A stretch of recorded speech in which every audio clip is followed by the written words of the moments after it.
Bismillahirrahmanirrahim. Meyrimli, urayımlı Allah Ta'ala'nın atımenen başlap, jaratkan Allah Ta'alaga maqta olur, Peygamberimizga salam salavatar aytып, urmatlı cemaat, atalar, ağalar, bugün de sizler menen Kudayım buyursa, berekeli bir günde jaratkanга kulçuluk kılуу üçün cuma sabagında, cuma namazında jolga oturabız. Kuday Ta'alam bardığımızın niyetlerimizni basıp kelgen kadamlarımızga sooptordu жазып, eselep sooptorun bergen bolsun. Bugünkü cuma bayan, cuma sabak sizler menen bardığımız жооптуу болгон. Peygamberimiz sallallahu aleyhi ve sellem özünün hadisinde aytkanday, kullukum ra'in ve kullukum mas'ulun an ra'iyatih. Her biringer koyçuman siyaktуу жооптуусуңар, жооптуу болгон нерсеңерден сураlasыңар, жооп бересиңер деп, мына ошол биз жооптуу болгон үй бүлө, анын ичинде балдар тарбиясы же балдардын алдындагы ата-энелердин милдети жөнүндө бир аз сиздер менен сөз кылабыз. Урматтуу мусулман бир туугандар, ата-эне балалуу гана болуп койбостон, мына ошол балдарды багып гана койбостон, бала багуу бул бардыгынын колунан келген. Керек болсо, бала багуу эмес, балким балага кошуп бир канча жылкы баккан, кой баккан, уй баккандар бар. Бирок баланын өзгөчө жоопкерчилиги багуу эмес, тарбиялоо экен. Мына ошол ата-эненин жоопкерчилиги жөнүндө сөз кылабыз. Аллах Таала кереметтүү Кур'анда: "Я ayyuhallazina amanu qu anfusakum wa ahlikum nara وقودها الناس والحجارة عليهم ملائكة غلاظ شداد لا يعصون الله ما أمرهم ويفعلون ما يؤمرون." O iman keltirgenler, özüңөрдү жана үй бүлөңөрдү тозок отунан куткаргыла. Ал тозокто периштелер бар. Гилазун шидат, аябай каардуу, катуу. Ла ясун Аллах, алар Аллах Таалага тоң моюнду кылышпайт.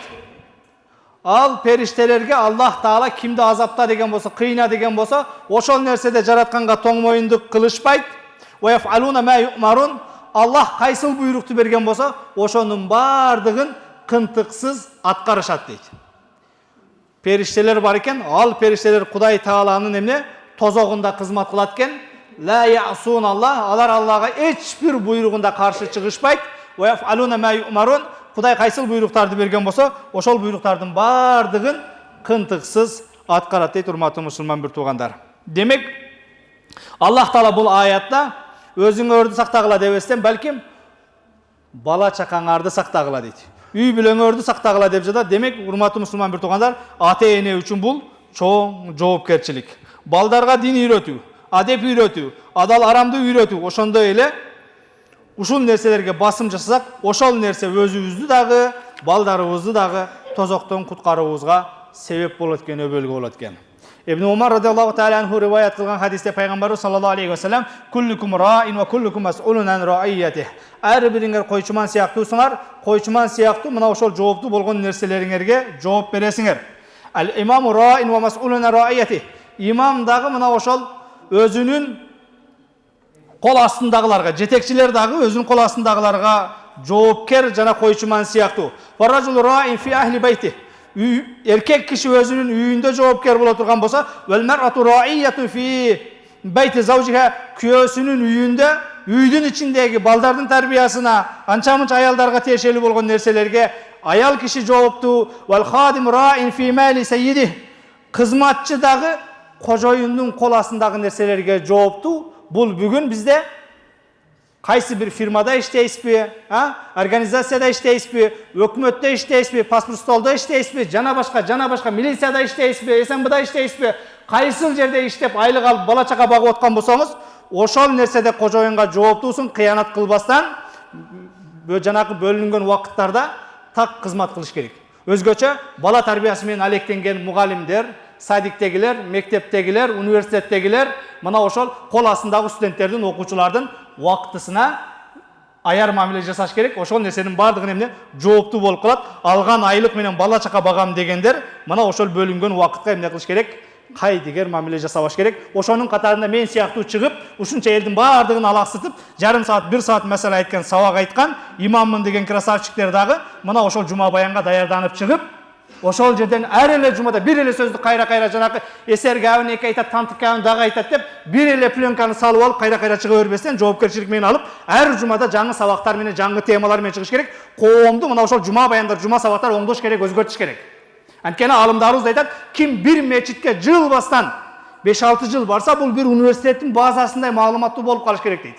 А бизде кээде эмне бир эле тема кайта мына ошол эмне садака берсең сооп болот, антет, минтет, мечиттин свети, газы деп отуруп эмне мына ошол садака чогултмайдан наракка өтпөгөн дагы жума баяндар аябай көп, ошол дагы кыянат. Ошол дагы кыянат, урматтуу мусулман бир туугандар. Демек, бардыгыбыз кайсы жерде жооптуу болгон болсок, ошол жооптуу болгон нерседе Кудайдын астында сурала турган күн бар экендигин эч бирибиз эмне кылбашыбыз керек экен, унутпашыбыз керек. Варажул раин фи ахли, эркек киши үй бүлөсүндө жооптуу деди. Демек, аялга, кызга, өзгөчө бүгүн жаз келип атканда, мен Абшүкүр устазым айткандай, бүгүн эми мусулмандын кыздары жарышат. Жарышканда Куран жаттоодо, намаз окууда, жоолук салынууда эмес, балким чечинүүдө, ким кыскараак кийип чыгат, ким көбүрөөк көрсөтөт деп. Мына ошондон урматтуу мусулман бир туугандар, эркек киши үйүндө жооптуу дейт. Мына ошол жеңелерге, аяштарга, кыздарыңыздарга жооптуу экенсиздер, ошол аяштардын формасын карап коюңуздар. Алымдар айтат, раин деген сөз бул койчу сыяктуу дейт. Койчу деген маани. А койчу кой кайтарганда эмне кылат? Бүгүн мына жаз келип, талаага, анча-мынча айылдагылар эмне койчуларга койлорун берип атат. Былтыркы берген койчуга быйыл бербейт. Эмне үчүн? Көбүрөөк өлтүрүп койгон, же көбүрөөк урдап койгон, же не то жерде карап койлор, уйлар семирбей келген. Быйыл уже башка койчуга берет. Эмне үчүн? Жакшыраак жерде карасын, карышкырга жедирбесин, семиртип алып берсин. А бул намазкан экен, башка экен, жоготпой, урдабастан менин койлорума, уйларыма, торпокторума тийбесин деп туруп, уже эмне койчу тандап атат. Пайгамбар саллаллаху алейхи вассалам эркек киши койчу үйдө дейт. Демек, койчу карышкырга жедирбей, семирсин, башкасын деп жакшы жерде караган сыяктуу, ата эне дагы балдарды эмне, мына ошол эмне шайтанга, башкага, өзгөчө бүгүн фитна заманда моундай болгон телефон менен эмне үйдө олтуруп алып, комнатада жаттым ата мен деп коюп, TikTok менен башка менен ааламдын бардыгын бузуп аткан заманда ошол балдардын таалим тарбиясына койчу сыяктуу карап коюш керек. Ой, жаттыңбы деп. Жөн отурасыңбы деп эмне койчуга пайгамбар салышууда. Демек, койчу мына ошол эмне малыны карышкырдан, башкадан, жаман нерселерден сактайт. Ошол сыяктуу ата эне дагы эмне балдарын, кыздарын сакташ керек дейт, урматтуу мусулман бир туугандар.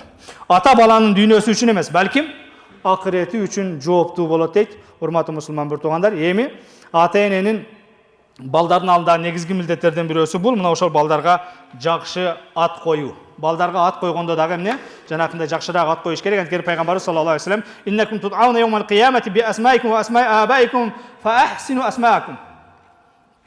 Силер кыяматта өзүңөрдүн атыңар менен жана атаңардын аты менен чакырыласыңар. Ахмат Алинин баласы Шумкарбек деп. Ошондуктан өзүңөргө дагы анан балдарыңарга да жакшы ат койгула, кыяматта Аллах Таала ошол ат менен чакырганда намыстанбай тургандай, уялбай тургандай дейт. Демек, ат өтө маанилүү экен, урматтуу мусулман бир туугандар. Жакшыраак ат коюшубуз керек экен. Ата эненин мойнундагы милдеттерден болгон дагы бир милдет бул, албетте мына ошол эмне тарбия, урматтуу мусулман бир туугандар. Пайгамбар саллаллаху алейхи вассалам ма нахала валидун валадаху мин нахлин афдала мин адабин хасан. Атанын баласына берген эң чоң белеги бул жакшы тарбия дейт. Бүгүн жакшы ишке жайгаштырып коюшум керек.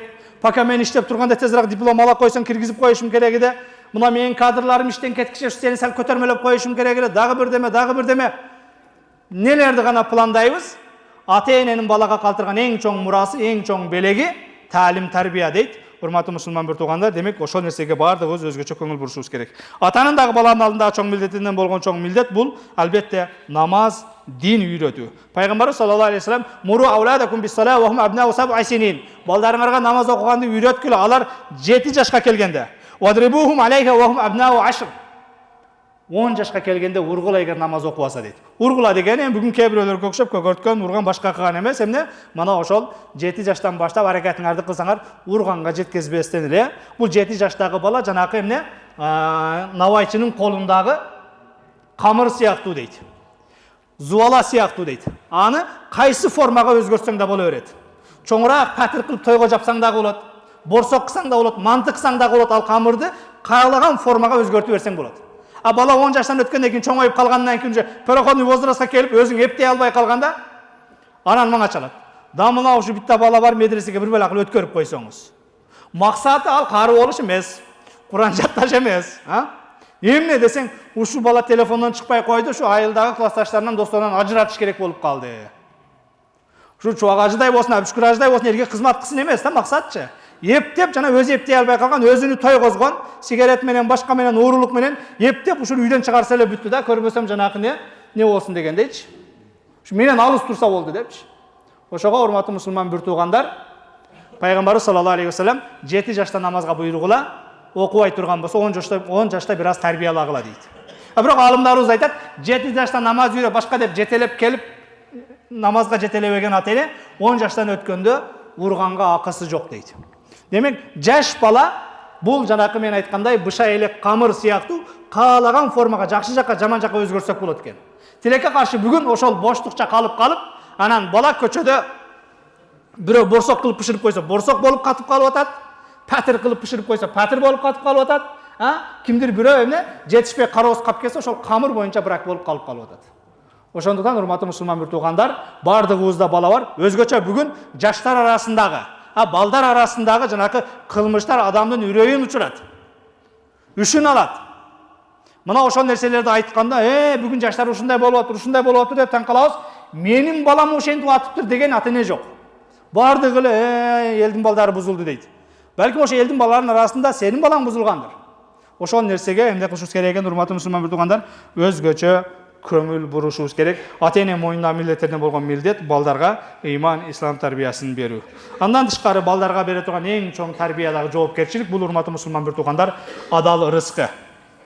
Адал рызкы. Биз кандай кылбайлы, кайсы жерде окутпайлы, кандай гана кадр кылбайлы, пайгамбарыбыз саллаллаху алейхи вассалам куллу жасадин набата мин сухтин фаннару аула бих. Кайсы бир дене арам менен өсө турган болсо, тозокко гана татыктуу дейт. Тозокко гана ылайыктуураак дейт. Демек, ата эне балага тамак берип жатканда ойлонуш керек. Ошол нерсе адалданбы, арамданбы? Сахабалардын аялдары күндө эртең менен жолдоштору жумушка ишке жөнөгөндө, "О атасы, биз бүгүн бала чака менен ачкалыкка чыдайбыз. Бирок эртең Аллахтын азабына барганда тозокко чыдабайбыз. Эмне алып келип атканыңды карагын. Ептеп балдарымды тойгозом деп, оңдон соңдон алып келе бербегин. Адал болсо алып келгин. Бүгүн ачкалыкка чыдаш оңой, бирок эртең Кудайдын каарына, азабына, тозогуна чыдаш кыйын дейт экен. Бизде бүгүн не кылдың? Эптедиңби, урдадыңбы, алдыңбы? Молодец деп туруп эмне? Пардан дуктан берип туруп, кайдан алып келгендер болсо, балким анча-мынча саталар, наоборот, кантип урдаганын жол жобосун үйрөткөндөр дагы арабызда жок эмес. Кудай таалам ошонун сактасын. Демек, алымдар мындай деп айтат, бузулган балдардын көбүнүн себеби бул бузулган ата эне дейт. Бала көлөкө сыяктуу. Бала көлөкө сыяктуу. Эгер таяк кыйшык болсо көлөкө түз түшпөйт. Бала бул ата эненин көлөкөсү. Колунда таяк кыйшык болгон болсо көлөкө түз болбойт. Демек, мына ошол тарбиячы кыйшык болгон болсо, эмне? Мына ошол жанакы аганы көрүп эже өсөт, аганы көрүп үй өсөт, эжени көрүп сиңди өсөт деп, мына ошол ата эненин эмнеси кылган мээнети балдардан көрүнөт экен, урматтуу мусулман бир туугандар. Алымдарга келип, балама сөзүм өтпөй жатат, эмне кылайын деп сураганда, алым айткан экен, сен балаң кичинекей анын көзүнчө калп айттың беле? Намазды таштадың беле? Арам жедиң беле? Ал киши ооба мындай иштер болгон десе, алым айтат, сен балаңды кичинекейинде бузуп коюпсуң. Эми чоңойгондо оңдой албай кыйналып атасың дейт. Демек, урматтуу мусулман бир туугандар, балдар айткан сөзүбүзгө эмес, кылган ишибизден көбүрөөк таасирленет экен, көбүрөөк тарбия алат экен. Ошого 100 жолу, 1000 жолу айтканга караганда, унчукпастан бир жолу кылып койгон эмне экен? Жакшыраак экен, жакшыраак сабак берет экен. Демек, балдар кулак менен эмес, көз менен эмес, көз менен тарбияланат. Ошондуктан дагы ата энелер балдарынын көзүнчө туура эмес иштерди кылганда эмне кылыш керек? Абайлаш керек, этиятташ керек. Өзгөчө мына акыркы күндөрү жана бизде жолдо мушташкан шофёрлор. Мына ошол бүгүн эми телефон болуп калып, бардыгыбыз блогер, бардыгыбыз оператор болуп кетип, ушу мушташпаса ажыратып койгондун ордуна тартып чыгара коюп, башка кылып интернеттен көрүп алып, демек, мына ошол нерсе жеке гана бир эки адамдын мушташ эмес. Бул келечекте миңдеген балдардын көчөдө жол талашып, светофор талашып мушташына мына живой тарбия. Демек, ошолор бир жеке гана бир өздөрүнө гана бир көрүнгөн бир мыйзамдын чегинде гана жооп бербестен, 7 миллион кыргызстандыктын балдарынын тарбиясын талкаладың деп туруп ошого дагы жооп бериш керек. Бизде кээде ошол өздөрүн гана бир наказанияга тартабыз, машинасына апарып стоянкага киргизебиз, аны тезмитебиз. Жок, аны интернеттен бияктап уже миллион просмотр болуп кетти. Сен миллион адамдын тарбиясын буздуң, башка кылдың деп туруп, аны көргөн балдар, кыздар эмне? Биз да ушинтсек болот экен деген бир нерсе болот. Ошондуктан урматтуу мусулман бир туугандар, өзгөчө бүгүн баскан турганда абайлашыбыз керек. Илгери кошунаң менен урушуп кетсең, ошо кошунаңа көбөң эле билет элең. Бүгүн кошунаңа көбөң урушуп кетсең, бул дүйнө жүзү билип атат мына аркылуу. Баткенде эки кошуна урушуп кетти деп туруп интернетке койгон болсоң, миллион просмотрлар. Шумкардамла күйүп-пышып бала тарбиясы жөнүндө бите сөз сүйлөсө, 1000 адам көрөт YouTubeга койсоң. Шумкардамда бирөөмен мушташып атат деп койгон болсоң, миллион просмотр болот. Мына биздин деңгээл. Биздин эл эмнени сүйөт, эмнеге жакын, эмнени көбүрөөк изденет. Ошондуктан урматтуу мусулман бир туугандар, эмне кылышыбыз керек экен? Биз бүгүн туура эмес бир кадамга барып атканда, туура эмес бир иш кылып атканда, муну мен жеке гана өзүмө гана күнөө болуп атат дебесен, канчалаган адамдарга сабак болуп атат дешибиз керек. Баштап адам ата өз эле болчу. Балалуу болгондо алуучуда башка адам жок болгондуктан эгизден төрөлдү. Бир ул жанакы эки кызын эки баласына үйлөйт эле. Кабил Хабил деп. Мына ошону эки баласын үйлөндүрөм деп, ошол жанакы кыздын бирөөсү сал хунигирак экен. Шайтан ошонон иштеп баштады дагы, неужели сен хунигин аласың деди бер кизге. Анан чекеге тарттагы разборка деди. Ошондой деле башталган бул светофордо мушташкандарчы. Ошолордун урпактары да бул кыяматка чейин уланат. Чекеге тартты дагы, сен өлтүрбөсөң болбойт, болбосо сен сулуусун алып коет экенсиң деди. Жанагыны өлтүрүп койду. Кыяматка чейин ким адам өлтүргөн болсо, ошого немеси күнөөсү кетти эми. Анткени ошол баштап берди. Ким бир жаман ишке себепчи болуп, адамдарга үлгү болуп, өрнөк болуп көрсөтүп берсе, кыяматка чейин ошол ишти ким кылса, ошого сооптору кете берет. Күнөөсү ям кете берет. Ошого жанакы анча-мынча биздин эмне, жанакы өкмөттө башкада иштегендер, мына коррупциянын жол-жобосун үйрөтүп койгондор, Кудай кааласа бул коррупция кыяматка чейин токтобойт экен. Кыяматка чейин сизге дагы иншалла жазасы эмне болуп турат? Кабырыңызга жөнөтүп турабыз иншалла. Ошондуктан адам бир иш кылып атканда абайлаш керек. Кереметтүү Кур'анда Муса пайгамбар менен Кызыр алейхисалам окуясы баяндалып, мына ошол Кызыр алейхисалам бир канча адам баласына акылы жетпеген иштерди кылат. Ошонун бирөөсү бир эки жетим баланын үйүн жанынан өтүп баратып, алардын заборун, дуалын, бизче айтканда пескоблогун түртүп салат. Бузуп салат фундаментине. Муса пайгамбар, сен ушундай жакшы адам болсоң, башка болсоң, бул бейкуш жетимдердин заборун, дуалын бузуп салдың дейт. Кызыр алейхисалам кереметтүү Кур'анда айтат: "Ва кана абухума салих." Мен муну бузгандыгымдын себеби, мунун астында кен бар экен, атасы жашырып койгон пайдубалдын тагында. Ошону мына эки жетим бала таап алып, бүгүн ачка калбастан жашасын деп ошол максаттан эме кылдым дейт. Ва кана абухума салиха, бул экөөнүн ата-энеси салих болчу, жакшы адамдар болчу. Ошо жакшы ата-эненин урматына Аллах Таала мага муну билдирди дейт. Бул эки бала жакшы деген жок. Эки баланы өтүп кеткен ата-энеси жакшы болчу дейт.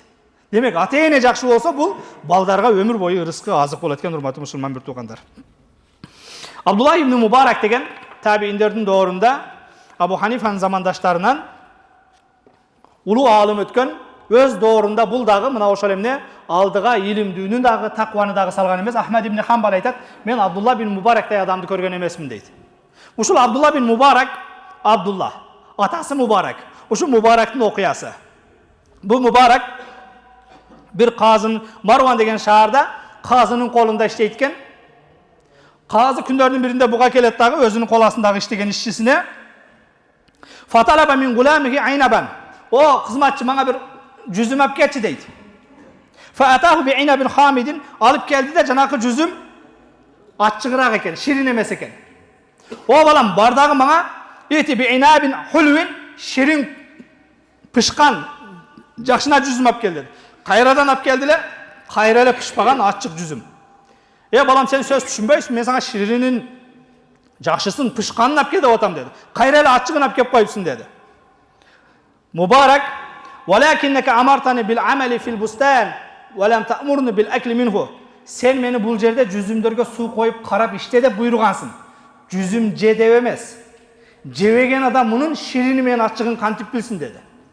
Бир канча жыл ошол жерде багбан болуп иштептир, жанакынын жүзүмүнөн ооз тийген эмес экен. "Фаман лам якун ла я'риф." Жебеген адам мунун даамын кайдан билет деди. Ал даамын билбейт деди. "Фата'аджаба ал-кади мин калами." Бул Нух ибн Марьям деген казы экен. Жанагы кызматчынын, кулдун кызынын сөзүнөн таң калды дагы. "Аллах Таала сени аманатка бекемдигиңнен ушундай бир эмне өзгөчө таква кылыптыр. Мен сени жактырдым, сага кызымды берем" деп мына ошол эмне байманаптарга, башкаларга, өзгөлөргө, кыйындарга бербеген кызын мына ошол Мубаракка берип, ошол Мубарактан кийин Абдулла төрөлүп, мына ошол Абдулла өз доорунда алдына эмне жанакындай адам салбаган өзгөчө аалым болгон дейт. Башка бир риваятта мына ошол Мубарактын падышанын кызына үйлөнүп калгандыгынын себеби, падыша жанакы өзүнүн кызматчысын жанына чакырат да: "Балам, бери кел. Я Мубарак, уриду ан асташирака фи амрин азим." Мен сенен бир маанилүү иш жөнүндө кеңеш сурайын деп атам. Ушуга кандай дейсиң?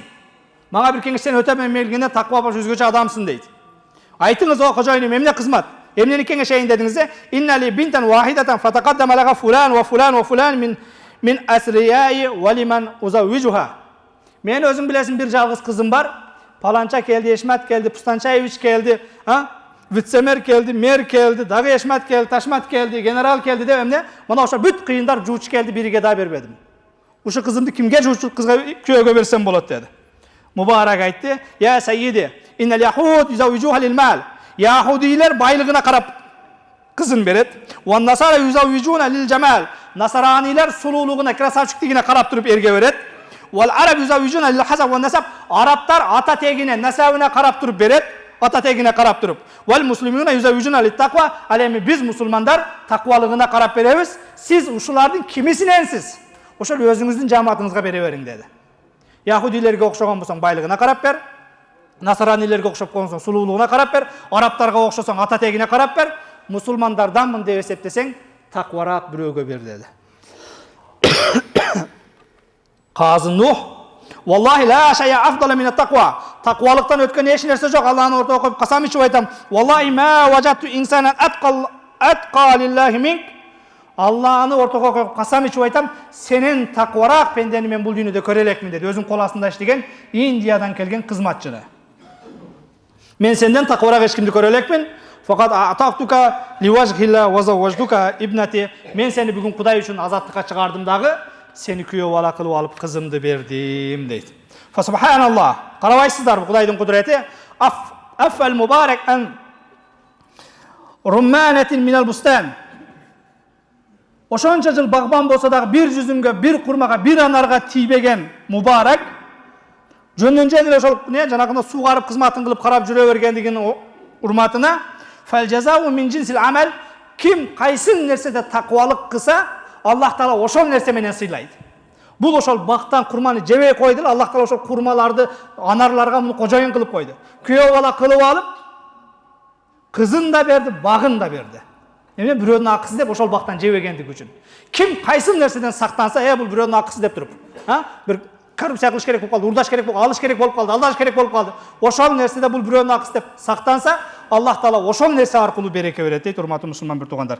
Demek Abdullah bin Mubarak keyin mına oşol Mubarak oşol kızga üylөнгөндөн keyin anan balalı bolup, al balanın atı Abdullah koyulup, anan oşol Abdullah bin Mubarak jana men aytkan, Ahmad ibn Hanbal aytkan, öz doğrunda men mындай adamды көргөн эмесмин дейт. Бул окуянын эң чоң сабагы, урматтуу мусулман bir туугандар, жакшы балдар, таква балдар, кыйын балдар жөн жерден чыгып калбайт. Бул ошол эмне ата-энелердин башкалардын bir өрнөгү менен өзгөчөлүгү менен чыгат. Өткөндө бирөөсү Facebook'ка жазып коюптур. Чубак ажыга окшогондор ал далай чыгат депчи. Заман ушинтип кетип аткан болсо, Кудай кааласа көрбөй өлүп кетебиз. Колубузга киргендин баардыгын урдуруп аткан, алып аткан, жеп аткан, урдап аткан заманда, бирибиз шубап аткан заманда, Кудай кааласа эмне көрбөй өлүп кетебиз. Эми аккан артан суу агат деген нерсе бар, бирок ушул арыгам сал не тура кагып калды, эмне беле болду, кыскасы баш жетпей калды.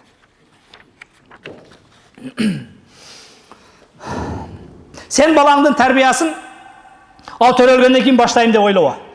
Баланын тарбиясы жубай тандоодон, төлөлөрдөн мурда мына ошол адал нерсени жеп баштоо менен болот. Kim aram jese balası buzulат. Kim adal jese balası оңолот. İmamlardan, ustazlardan biri mындай дейт. Менин атам bir жолу шектүү тамак жеп коюп, 40 күн ыйлап тооба кылган дейт. Мен бүгүн аалым, ustaz болгондугумдун себеби атамдын 40 күн ыйлаган көз жашынын берекеси дейт. Туура эмес, арам нерсени жеп коюп, 40 күн атам ыйлаган, ошол көз жаштын берекеси менен мен бүгүн мынтип дамылап олтурам дейт. Балама үй калтырам, машина калтырам, байлык калтырам деп эмес, балким жакшы таалим, тарбия калтырам деп аракет кылышыбыз керек. Sen balаңа байлык таштап кетпе.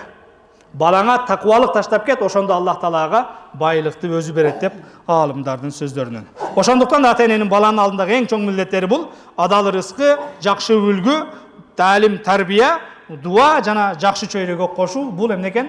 Ата-эненин мойнундагы милдеттерден экен, урматтуу мусулман bir туугандар. Көп ата-энелер баласына насаат айтат, бирок өзү башкача жашайт.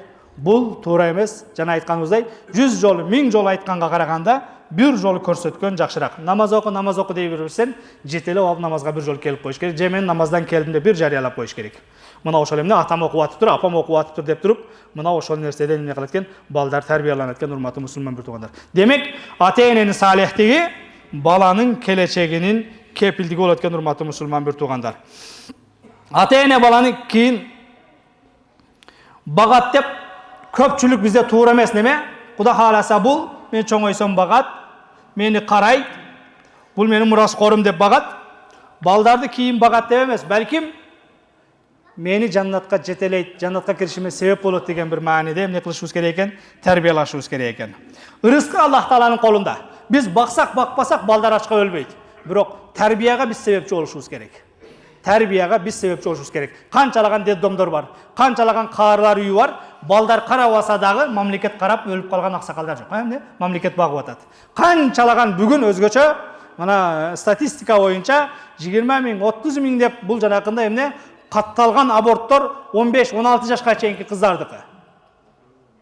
Катталгандар. Ал эми жанакындай подправка деп жанакындай көрүнбөстөн өз алдынча аборт кылдырып салган, дары менен түшүрүп салган, частный клиникаларга барып, акчаны төлөп катталбай калган аборттордун саны жок. Саны жок. Абайлаш керек. Изамат ибн Адам инқата амалу илля мин салас. Адам баласы өлгөндө анын соопторунун бардыгы токтойт дагы 3 түрдүү жол менен гана сооп барып турат. Булардын бирөөсү мына ошол валадун салих ядулаху, дуа кыла турган бала. Дуа кыла турган бала. Кээде 60га чыгып өлдү, 70ге чыгып өлдү, Кудай берди. Жуда жакшы жашады, узак жашады дейбиз, бирок 60 жыл, 70 жылдык өмүр ысраф кээ бирөөлөр үчүнчү. Эң жаман адам мантала умругу ва сайя амалугу. Эң жаман адам өмүрү узун болуп, ошол узун өмүрдө пайдаланбаган адам дейт. Жаман иштер менен өмүр өткөргөн адам дейт.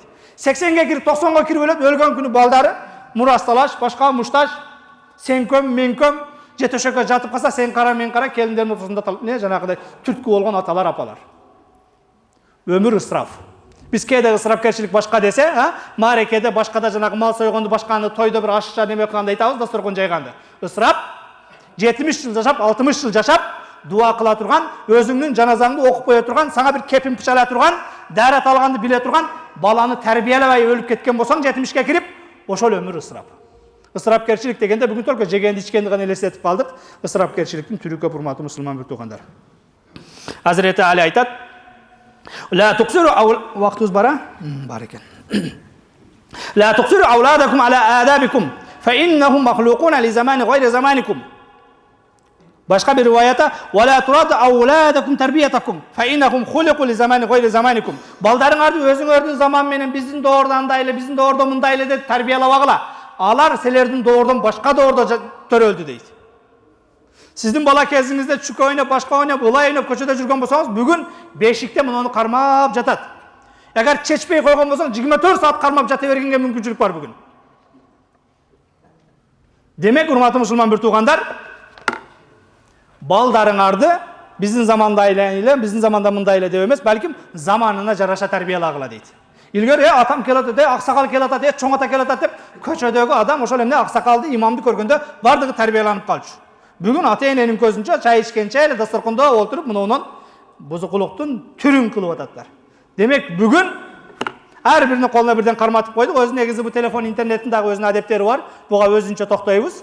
Негизи мына ошол жанакы акыл эси токтоло элек. Бүгүн мектепти бүтө элек. Балдардын телефону ата-энелерде доступ болуш керек. WhatsApp'tan kimge жазды, YouTube'dan neni gördü, Google'dan neni izledi, bugün dostluk boluş gerek öz ata-enelerde. Tilekке karşı bugün telefonun karmay albayбыз. Parolu var, başkası var. Siz 12'de uktap kalası al, ıstağınızsa siz bağımdatқа turganda жатат telefonda öçürüp koyup.